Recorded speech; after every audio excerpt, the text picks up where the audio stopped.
Would you look at the date? It's Monday, April 6th, and that means another wipe in Lost.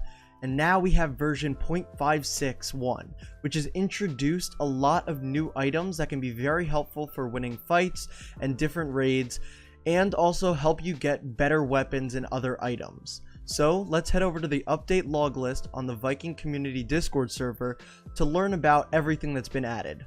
Now, some of these fixes are very important. They improved the anti-cheat.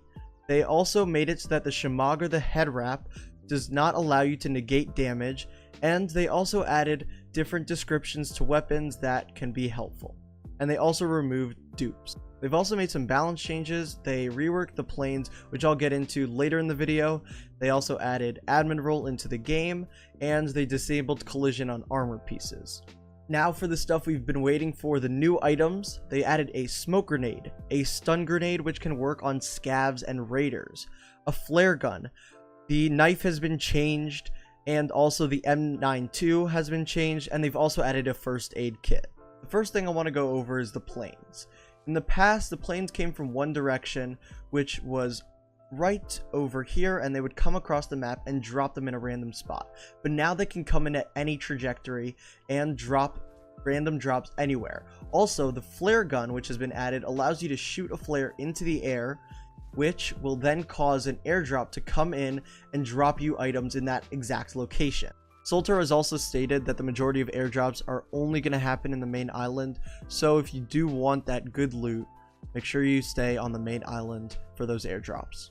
The flare guns can be found in either elite crates or on Slava's body, so they're a little bit less common than some of the other items you'll find in the game.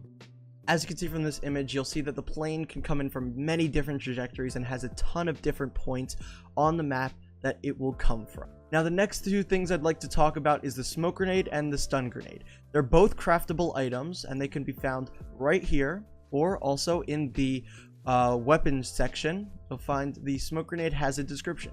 Soviet-made smoke hand grenade, designed to create smoke zones with covering or target designation purposes. Cheap and pretty common in the countries of former Soviet Union.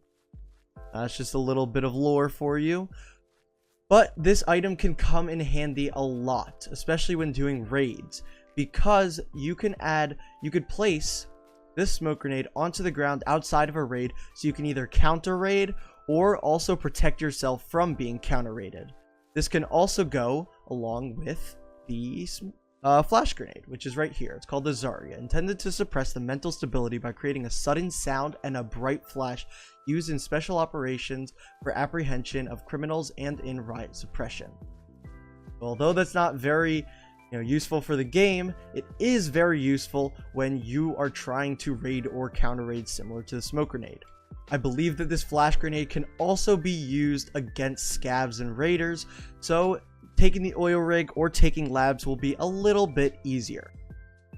So Solter had announced in his leaks a little while back that flashbangs will burn your eyes. They work a little bit different. So the first stage is you get a white flash on your screen, then black screen with some burn holes, then a black screen that fades away but the burn hole stays, and then finally the burn hole fades. So there's multiple stages of the flash grenade, and they're very useful for blinding your enemies and being able to get out of places and get into cover. Now, the next thing I want to talk about is the changes to the bayonet or the knife and the M92, which is a hand pistol. Now, Solter has made these two items look a lot better. They kind of are more high definition, and honestly, they just look a lot like they would if they were in-game skins, and I really like that because I don't pay for skins. Now, in my opinion, one of the coolest items that they added in this update was the med kit, which looks like a little red box that you can find in med crates and has a very, very low percentage of spawning, nearly 5%. They have a total durability of 250 and can be used multiple times. They stop bleeding and also reduce radiation, so taking one of these into the oil rig will be extremely helpful for taking it over and being able to get into that blue room and also kill all the raiders and take all the loot. Now that really does it for this update, but I reached out to Solter and I asked him about an item that has been alluded to for a long time called the workbenches. Now I don't know how they're going to work exactly, but if they're anything like the game as follows, they're going to make it so that guns are a little bit more difficult, and you can also craft high tier weapon. There are 3 stages of workbenches: the tier 1, tier 2, and tier 3. And they will all allow you to craft different weapons, and they all have different designs that Solter has posted in the Discord server. And that really does it for this video. Thank you guys so much for watching. I really hope you learned something, and I really hope that this helped you guys out.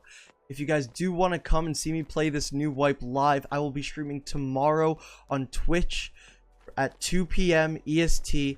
So come say hi. Also make sure to subscribe and like the video if it helped out, so that it can reach other people who may need the same help that you did. Also be sure to join my Discord server, which you guys can find down below in the description, where you can interact with myself, fans, and other Lost enthusiasts. Thank you for watching. Peace.